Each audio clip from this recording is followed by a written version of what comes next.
any questions or comments on anything that I said this morning or didn't say at all? And yeah. Now here's the thing. It's not possible, it just isn't possible that among 60 people, based on all that thick stuff that I gave you, there's no questions. It's not possible. What is possible is that you do have a question or a comment, but there's something inhibiting you from asking it. And just stay with that for a moment.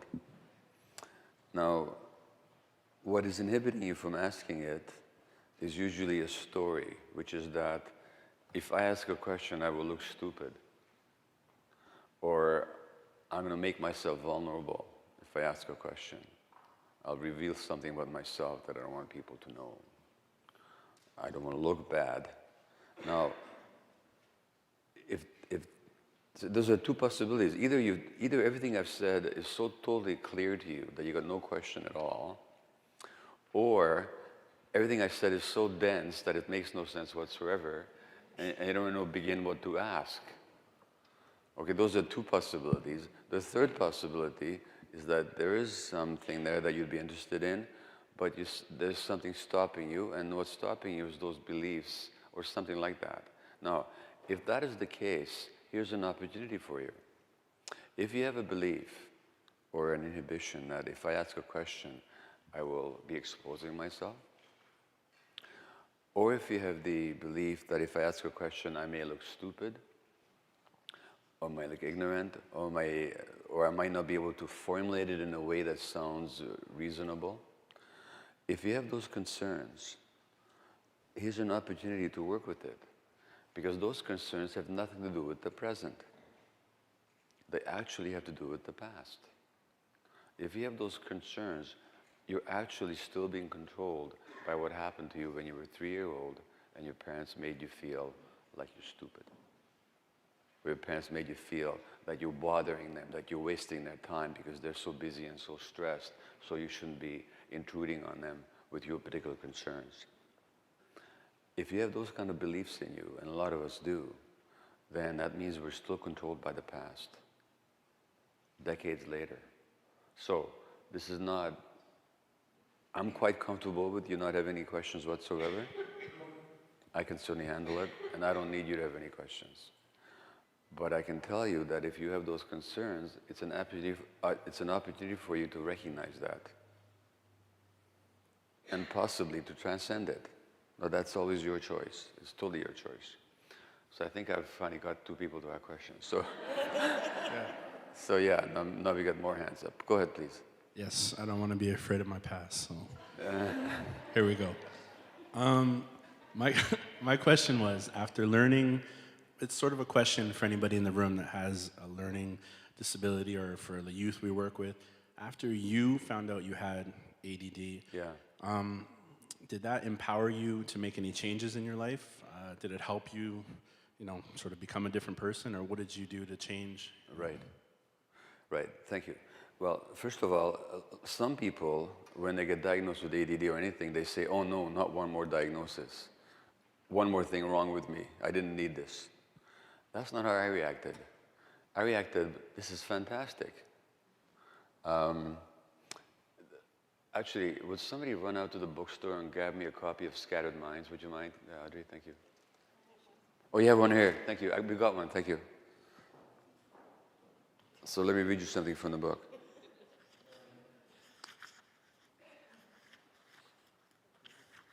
In response to your question here.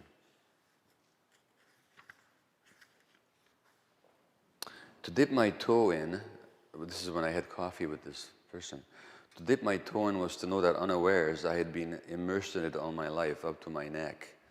This realization may be called the stage of ADD epiphany, the annunciation, characterized by elation, insight, enthusiasm, and hope. It seemed to me that I had found the passages to those dark recesses of my mind from which chaos issues without warning, hurling thoughts, plans, emotions, and intentions in all directions. I felt I had discovered what it was that had always kept me from attaining psychological integrity, wholeness, the reconciliation and joining together of the disharmonious fragments of my mind. ADD seemed to explain many of my behavior patterns, thought processes, childish emotional reactions, my workaholism and other addictive tendencies, the sudden eruptions of bad temper and complete irrationality. I know it's hard to believe, but I'm talking about myself here. The conflicts in my marriage and my Jekyll and Hyde ways of relating to my children. So for me, thank you, for me it was a way of really recognizing myself. And I was 54 at the time, and I always had this sense that I had a potential that I haven't fulfilled. And I used to be frustrated by it. And then when I came upon this diagnosis, now I realized why. Now, one of the things I always wanted to do was to write books. I'm a good writer, you know, and I always wanted to write books. I could never do it because I didn't understand myself enough. I didn't understand how my mind worked. So for me to find out how my mind actually worked was a liberation. It was a real liberation, that I'm not actually limited, but that there's certain mechanisms in my mind that I have to deal with. That actually it's possible for it to express my potential. I was 54 when I was diagnosed. Since then, I've written 4 best-selling books that have been published in over 20 languages now. And I would not have done it without that diagnosis, because I still would be frustrated not understanding myself. So for me, a diagnosis is never, if it's an appropriate diagnosis, it's never a limitation, it's actually a liberation. Because it explains to me, here's what's going on, how do I learn to understand this, and how do I get to work with it? So for me, it was very much what you said, that it was a way of opening up to my possibilities. And so any of you that are worried about that, no, in order to grow, you have to actually deal with what's there. So recognizing what's there is an essential beginning. Okay? Thank you. Other questions? Yes. So that we need the mic here. So you said people have either they attempt to keep relations or to be authentic, right? Yeah. And most people sacrifice authenticity for relationship. That's correct. Then is it fair to assume that people who sacrifice relationship for authenticity are either diagnosed as, you know, either antisocial, all these other things, or that they're actually the healthier of the 2 options? It's both, you know.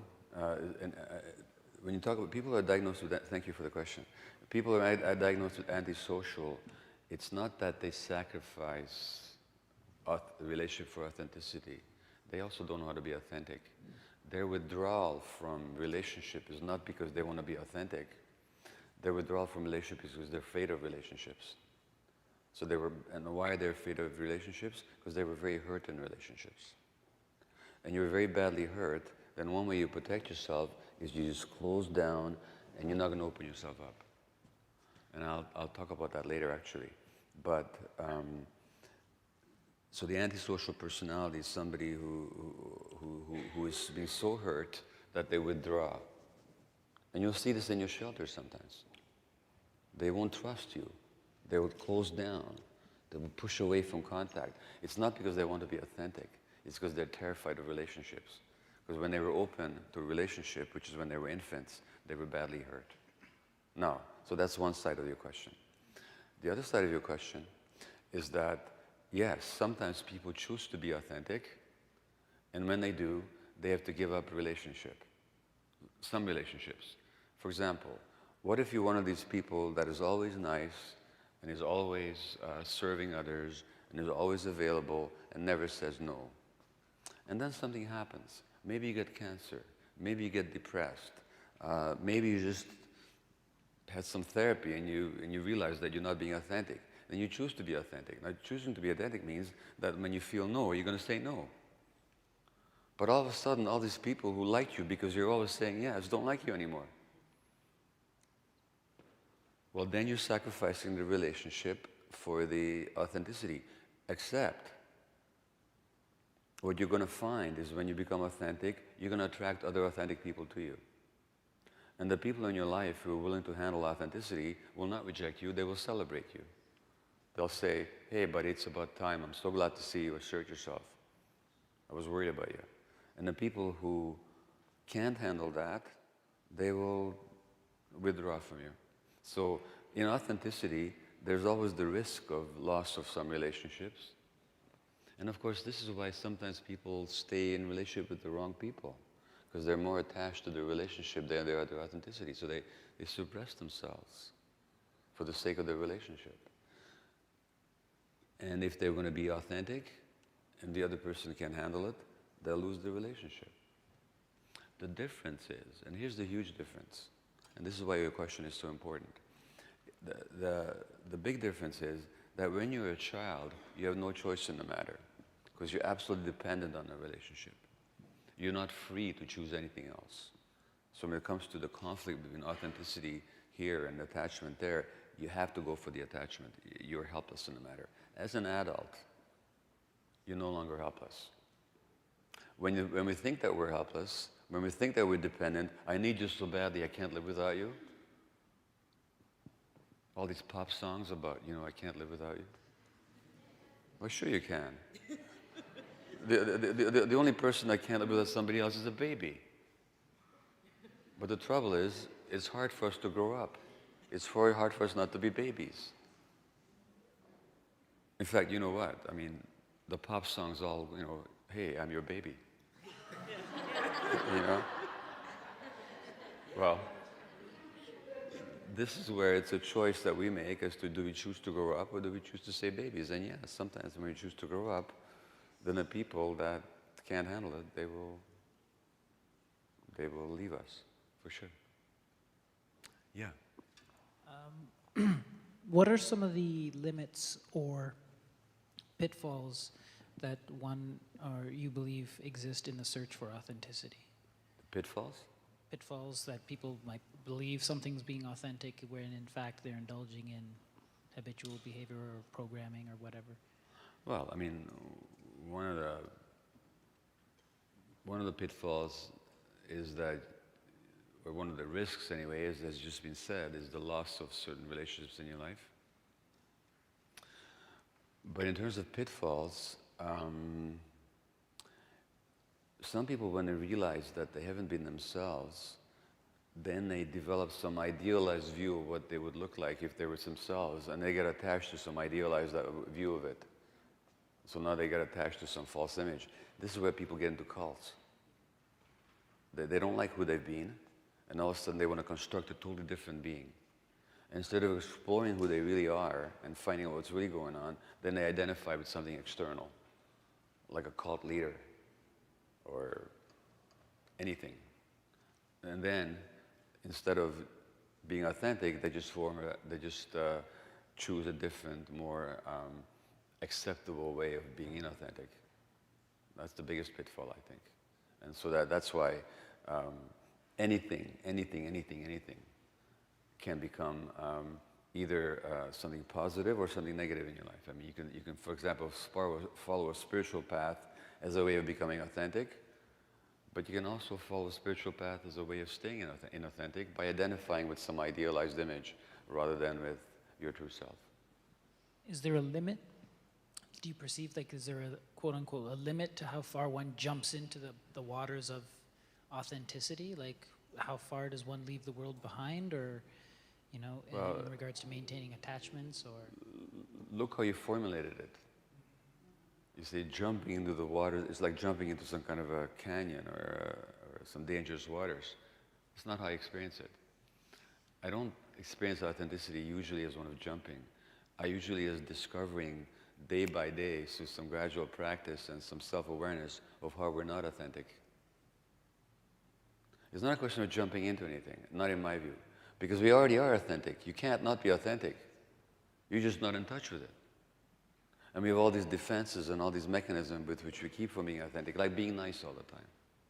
So that it's not a question of jumping in, it's a question of uncovering through patient and compassionate, kind, self-observation, the way in which you're not being authentic.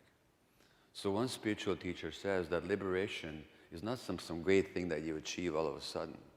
Liberation happens every time that you realize that you're not your personality. I think I think by jumping in, I meant in embracing authenticity, in the rapidity of how quickly one could embrace their authenticity, how much quote unquote reserve should they have for what they may or may not, like in regards to fear and really just stepping into it? There's always fear in moving towards authenticity because we've been taught since children to be afraid of our authentic selves. Because if we're our authentic selves, we're going to lose the world. That's the fear. So there's always going to be fear there, and I can't give you a general answer except to say that that fear has to be confronted, has to be recognized, understood, and accepted. It's a process. Thank you. Yeah. Please. Can you hear me? I can hear you. Right. I'm at an awkward stage in my journeys as I approach the beautiful 50, and You're a baby. and frontline work. Yeah. And I'm faced with, every time I go into a lot of the work, I love doing this. I've been doing this for over 25 years. Yeah. I just enjoy it because I love the connection, I love the community, I love that aspect of things. But I realize that as I get into certain, I call them institutions, where they work with, I have a lot of young heads coming out with lots of papers. And I heard you say last night, they have degrees, but they have no connection. And then when I go in and I try to do my pieces from my style, I break rules because they're meant to be broken. Yeah.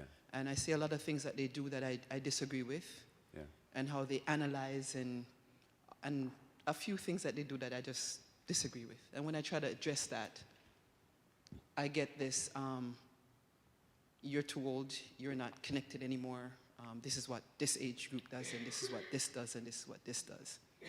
And I withdraw at times, or I go and I have the conversation, saying, am I taking it personal? Is this, yeah, I am college educated. I do have some university education. But is that all, is everything about that? And I'm wondering, I've been hearing you say a lot of things that we go through is coming from our childhood.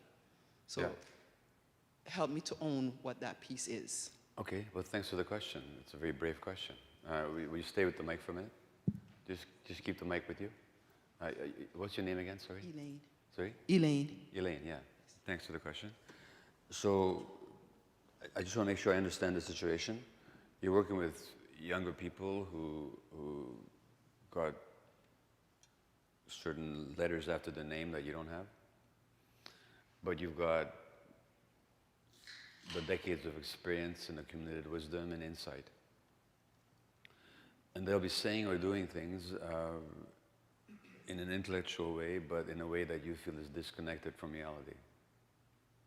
And you want to call them on it, you want to engage them in conversation about it, you want to challenge them. I have done that in the past and I've gotten fired. Sorry? Yeah. I have done that in the past and I've gotten fired. No, I got it. And when you do, then they'll tell you that they're educated and you don't know what you're talking about and so on, okay? So how do you deal with that, right? That's the question. So let me ask you this.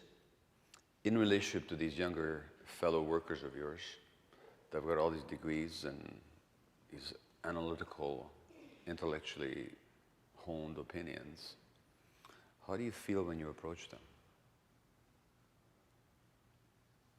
What's the feeling inside you when you approach them?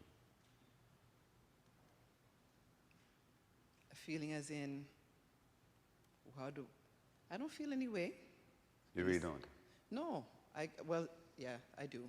In a sense of, let me break it down. In the sense of, I'm like, a couple times, like even one of the general met, I have children older than these young people. Okay. And then I've said, how do sometimes I don't even know how to start the conversation. Okay, well, good. Now you're beginning to look at it. That's great. So I don't know, that's why I said I don't know if it's deep because... Well, okay, so in that statement, I have children older than these people. What's the sense there? in a sense, sometimes I feel belittled by, I guess, the position that I'm in versus where they're at. Uh-huh. So belittled, that means you're littler than they are. That's how I feel at times. Right. Now, I got news for you here. Okay? Belittled is not a feeling. Feelings are, I'm hungry, I'm tired, I'm sad, I'm angry. By the way, I appreciate the work you're doing with me. You're doing it for everybody else here. You understand that? Okay, so that's really great. So what I'm saying is, not, although it's in response to you, it's not personal to you. I'm just talking about general human dynamics here. Okay, but you also apply to you and I. But belittled is not a feeling. Belittled is, feelings are, I'm tired, I'm hungry, I'm sad, I'm angry. Those are feelings. What is belittled? Yeah? It's what? There's resentment there. Okay, fair enough. We'll come back to that. Thank you. But it's a judgment, as somebody said. So belittled is a perception. It's a point of view. Okay? How do you feel when you perceive that you're belittled? What's the feeling? Most times frustrated. Frustration, which includes resentment and anger, and also probably shame. Right? So then you approach them from this position of frustration and resentment and shame. How effective do you think your communication is going to be from that position? Not very effective. It's not going to be very effective. Why on earth would they even listen to you? You've already made yourself small and ashamed and angry even before you opened your mouth. Why would they listen to you? Now, energetically, they pick up on that. They may not even know it, or to articulate it, but we respond to people's energies much more than we respond to their words. It's your energy that they're responding to. Your energy is toxic at that moment to yourself, and therefore to them. Naturally, they're going to defend themselves. Hey, I'm educated, college, you can't tell me this stuff. That's their defense against your toxic energy. They didn't do that to you. Who did that to you? I did that to You did that to yourself. You did that to yourself because, and let me ask you this question, Elaine. This sense of being small and angry and hurt, first time in your life? Or have you had that experience before? I've had that experience before. And how far does it go back? I think from the day I arrived in this country. At least? Yes. And how old were you then? 9. Okay. And I would argue it goes back even before then. Except you might not recall it. Okay? In other words, when you're confronting, so I understand, you're a black woman from a foreign country. So you got 3 strikes against you. Culturally speaking, in this society. That's a given. Okay? But I also think that there's something more personal to it, which has to do with your own childhood. And then you bring that energy to your interactions, and then you're surprised, and you go, how come they don't listen to me? It's because they got degrees. It's got nothing to do with the degree. It's got to do with the energy transaction. You understand what I'm saying? Mm-hmm. So the good news, that's good news. Great news. Yeah. You see why it's great news? It's great. Yeah, because if you recognize that you're actually doing it, if we recognize, not to make it personal to Elaine, if we recognize that we create these situations ourselves, then we can uncreate them just by learning to transform our relationship to ourselves. And that means we transform our interactions as well. Fair enough? Fair. Great, thank you. Thank you. Yeah. Next. Yeah, I'm not going to ask a question. Oh. Hi. Oh, you are? Okay, great. Hi. My question goes back to the comment about authenticity. Yeah. And attachment in relationships. So just recently, I've kind of discovered that being myself is a lot better than trying to be somebody else. Really, you found that out, huh? Yeah, it's weird. It took me like 30 years, so I figured it out.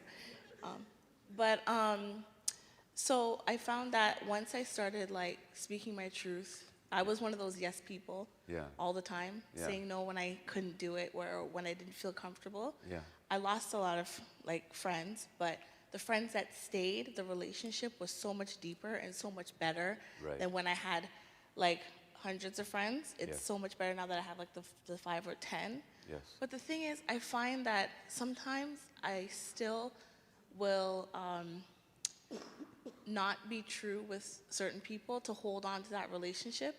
And I'm wondering, why do I still do that? Because I know from experience that the relationships I have with the people that I'm true are way better than the relationships I have or I'm having with the people that I'm trying to be someone else with. Yeah. But why do I still do that?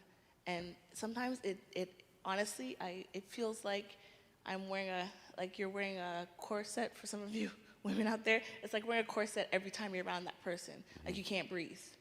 I got it. But we still do it. Like I don't understand why we still do it, even though we know the positive of not doing it. I got it. So, when you say that you discovered the benefits of authenticity, by the way, this book, When the Body Says No, that I've been quoting you from, it's dedicated to my mother, but also to a great Canadian Hungarian doctor. His name was Hans Selye, and he's the one that did the work on stress. And Selye said, along the lines of what you said, he said that the biggest stresses on human beings are emotional ones, and the biggest stress of all is trying to be who you're not. So that's what you found out. But how long ago did you find that out? It's kind of sad. I found it out like earlier this year. This year? I was walking.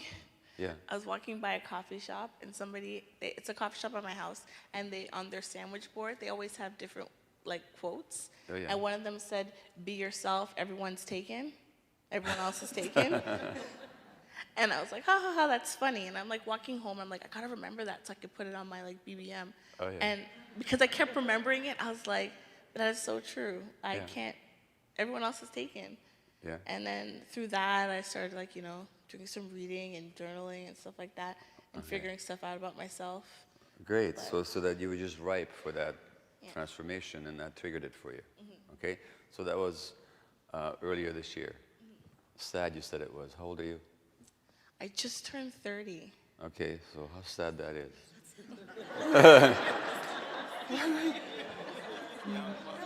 No, Hey, it's here I'm- it's here I'm- sad because I feel like I look back now on like my high school years and like my college years, and Yeah. I'm like, so Yeah. many things would have been different I know. if I had known that back in high school. Like I know. that I and- didn't need to do what everyone else was doing, you know?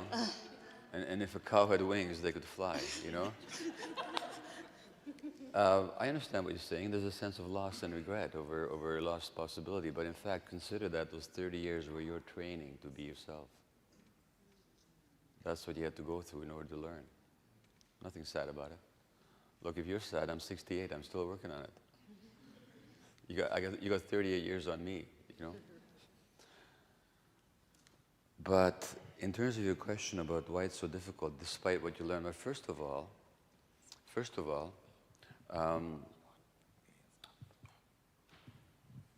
you're still new at it. You're still learning. So instead of being frustrated with yourself about, like when you say, why am I still like that? Now there's two ways to ask that question. If you say, why am I still like that? If I said to you, why are you like that? Is that a question or a statement? It's a statement. And what is the statement saying? What's that? You're not good enough. So when you ask it like that, you're accusing yourself. You're not actually asking a question. You're making an accusation against yourself that you're not good enough.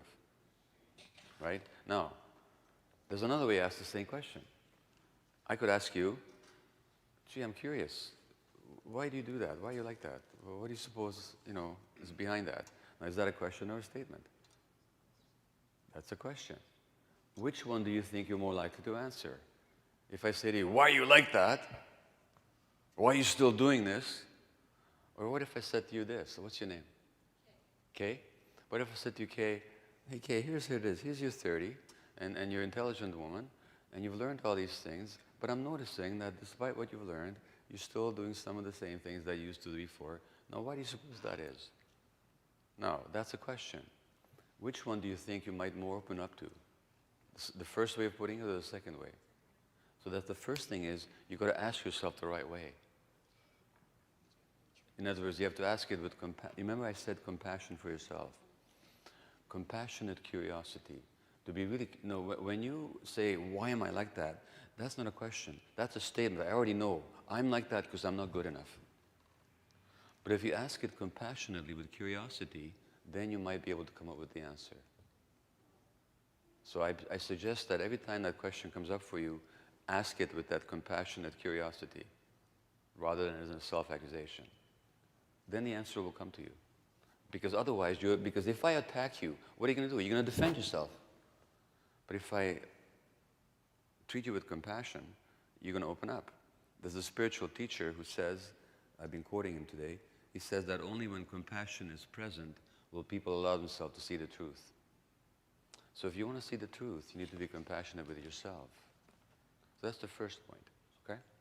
The second point is, this is a new territory for you. There's stuff you still have to learn. Now the Buddha, who's one of the great teachers of all time, of course, he said, he had this image of two strong men pulling a third one, a weaker one, towards a precipice, and they're going to throw him off into the abyss. And this poor, weaker guy digs his heels into the ground, he tries to resist, but they're stronger than he is.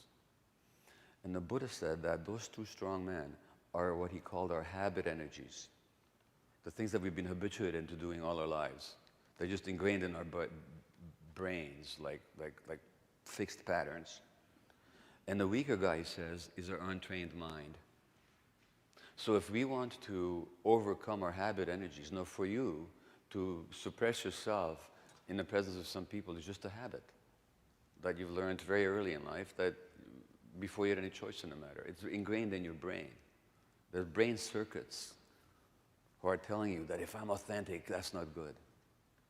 Those are your habit energies. So that's an automatic behavior for you. And that automatic behavior is there despite what you know intellectually, despite what you've learned. So those habit energies in certain situations will get triggered. Unless you train yourself very patiently. I mean, you wouldn't expect to go into a gym and press 150 pounds on the first day. You're going to press maybe 25 pounds.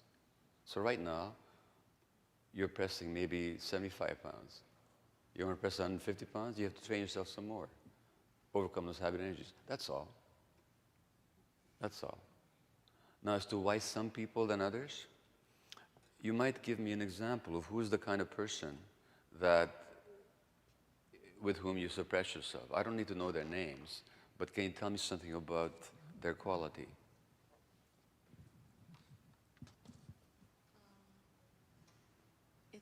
It tends to be around women in my family or that I work with that are very strong and assertive. Strong and assertive. Yeah. So powerful people? Yeah. So the more powerful they are, the more repressed you get. Is that what it is? Yeah. Okay. What does that remind you of? Like, thinking about it now, when I was a child, my mother moved to Canada. Yeah. And I lived with my grandparents and my father in Jamaica. Yeah. In that household, my grandmother was like top dog Yeah. in that household, and she ruled with like an iron fist. And she's very, she's still loving and everything, but she was very much about what is proper and what is not proper. So very controlling, really. Yes. Yeah. So as a kid, when I want to go, I used to have this habit my mom would tell me about when I was younger. Like, whenever they'd go to give me a bath, they'd have to lock the door because as soon as clothes came off, I was running down the street. And like, I was very much like wild and crazy, and my mom was okay with that. But then when I moved into that household, it was very much like, no, you can't do this, and very like, you had to suppress it. And one of the things that always sticks in my mind was I would be going out to play with my friends, but my grandmother would dress me in a white dress with white socks and white shoes and then tell me not to get it dirty. My God. Okay, that's a serious control issue, right? Yeah. So Okay, I got would it. be standing there like watching everyone playing, and like in Jamaica they play hard, kids Yeah, play hard. yeah. And I would be standing on the veranda like watching because I'd be even afraid to leave Yeah. because I can't get it dirty. In other words, you're afraid to be yourself.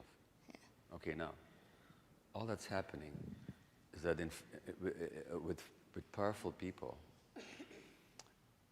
the emotions that you had when you're small, helpless, and controlled become triggered. So what you do with it is notice when those feelings come up and just tell yourself, this person is not my grandmother, I'm not a kid anymore. Basically what you're doing, you're projecting your childhood situation with your grandmother, as one example, onto whatever situation now with a powerful person. And those same emotions will come up because those emotions are triggered in your brain.